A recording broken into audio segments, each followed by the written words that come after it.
Méditation du 11 juillet, j'ai soif. Après cela, Jésus, qui savait que déjà tout était achevé, dit afin que l'écriture soit accomplie, j'ai soif. Jean 19, le verset 28. Monsieur Martin a écarquillé les yeux. Il ne croyait pas que je n'aimais pas sa boisson gazeuse préférée. Il était venu à la consultation médicale organisée par l'église où j'intervenais en tant qu'infirmière. J'y ai appris que malgré son diabète, Monsieur Martin avait un régime alimentaire déplorable. Au cours des prochains jours, je vais vous proposer un regard nouveau et très biblique sur les 8 remèdes naturels bien connus. Commençons par l'eau. Depuis le matin de son arrestation, Jésus a été mené d'un endroit à un autre et je suis sûr que pas un seul verre d'eau ne lui a été offert. La haine et la suspicion que ses ennemis nourrissaient à son égard ne leur permettaient pas d'avoir ne serait-ce qu'un soupçon de pitié, de compassion ou de courtoisie. Toutefois, en toute justice, il convient de mentionner que, selon Matthieu 27, le verset 34, lorsque Jésus est arrivé à Golgotha, ils lui ont offert du vinaigre mélangé à du fiel.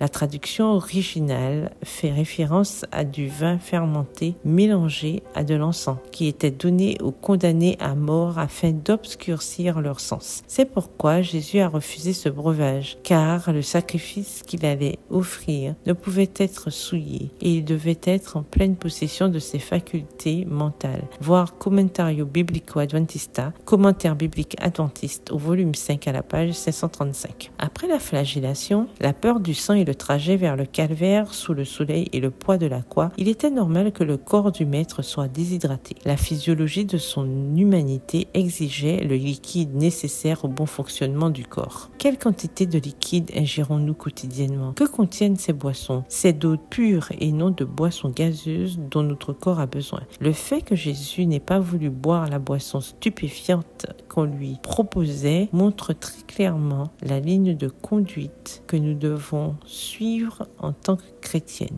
L'eau pure est à notre corps ce que Jésus est à notre esprit. Si quelqu'un a soif, qu'il vienne à moi et qu'il boive. Jean 7, le verset 37. Si nous essayons de combler notre vie existentielle avec une autre boisson que le Christ, l'eau vive, notre soif ne sera jamais étanchée. Faites l'effort de boire 2 à 3 litres d'eau par jour. Aujourd'hui est un bon jour pour prendre des habitudes saines. Cela en vaut la peine. Si c'est déjà le cas, félicitations. PS, heureuse de l'eau vive. Bonne journée, que l'Éternel vous bénisse.